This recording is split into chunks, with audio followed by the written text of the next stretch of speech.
Shalom brothers and sisters, welcome to another Bible study with me, Abraham. The Bible passage for this message is taken from the Gospel of Mathew chapter 12 verses 43 to 45 and Luke chapter 11 verses 24 to 26. If you take a moment to read these passages, we see that when an evil spirit departs from a human, it wanders the earth in search of a place to rest, but it is unable to find one. As a result, the evil spirit says, "I will return to the house I left." When the evil spirit returns to the human, he finds the house still empty. The home, on the other hand, has been swept and tidied.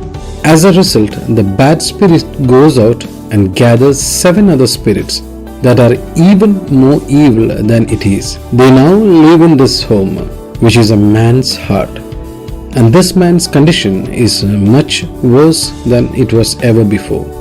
This parable represents all those who hear the word of the God and are in part reformed, but not truly converted or born again.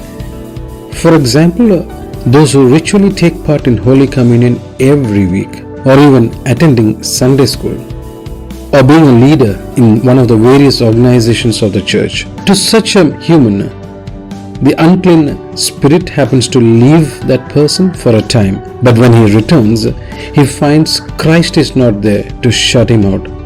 The heart, on the other hand, is swept by outward reformation, so the enemy takes over the heart of the man, and the man becomes a more decided enemy of the truth.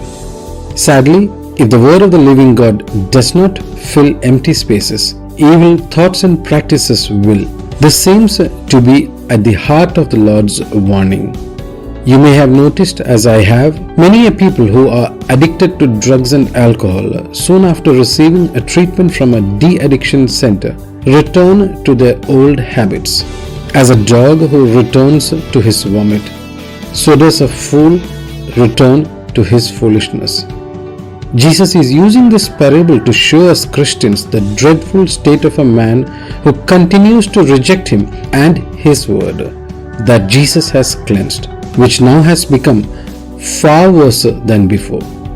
It is therefore a warning of the coming destruction of the wicked people. Let us therefore submit ourselves to God and resist the devil.